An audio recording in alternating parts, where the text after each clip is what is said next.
voici sur la grille de départ, une ligne droite qui fait environ 2 à 300 mètres, qui arrive sur un premier gauche qu'on appelle le virage de la passerelle, le virage de la passerelle Michelin. Donc ça fait partie également du circuit historique. Et avant, en fait, tout droit, on pouvait aller tout droit. Avant 1989, on pouvait aller tout droit, donc, et on était sur l'ancien circuit. À partir de 1989, le circuit a été coupé et donc ne fait maintenant plus que 4 km. Donc on arrive sur un virage, une épingle à droite qui s'appelle le virage de Manson. On arrive sur un premier pif-paf, un droite-gauche.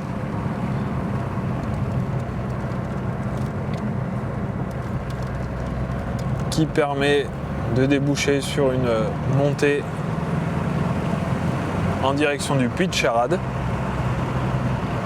La particularité du Puy de Charade, c'est qu'il offre des virages cachés qui sont très particuliers à prendre pour les pilotes et l'ensemble des pilotes sont assez unanimes pour dire qu'il faut bien plus d'un tour, voire 2 tours pour appréhender la technicité de ce circuit.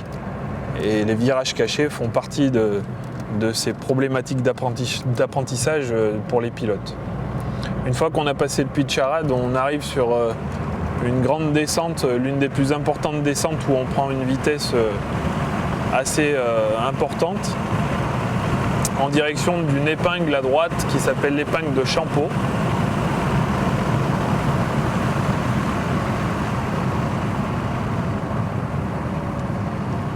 Qui va déboucher, vous allez le voir tout de suite à la caméra, sur le retour de l'ancien circuit.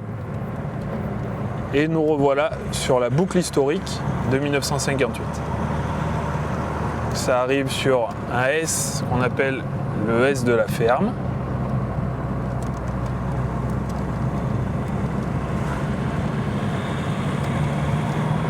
Et l'une des plus importantes lignes droites qui fait environ 800 mètres,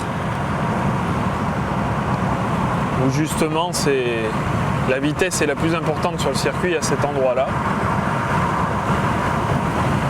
qui va déboucher sur une épingle qu'on appelle l'épingle du Petit Pont. Alors pourquoi le Petit Pont? Parce qu'à l'époque, quand ils ont créé le circuit en 1958, c'est la seule portion qui traversait un ruisseau, le ruisseau de l'Artière. Et donc il y avait un pont qui permettait de traverser le ruisseau aux voitures et donc aux voitures de course également pendant les courses. Là on arrive sur l'épingle du Marlboro, une épingle à droite, une épingle en forme de fer à cheval. Et ensuite on recommence une autre montée en direction du S de Ted. Un point de vue qui est magnifique pour les spectateurs, qui pourront se mettre là tout au long du week-end du 60e anniversaire sur la gauche de la piste.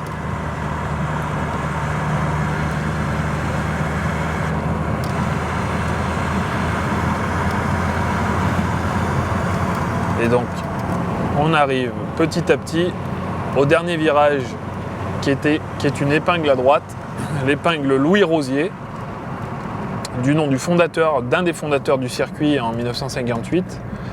Et la particularité de Louis Rosier, c'est qu'il n'a jamais pu voir la fin du circuit, il n'a jamais pu voir l'inauguration du circuit puisqu'il s'est tué quelques temps avant dans une autre course automobile.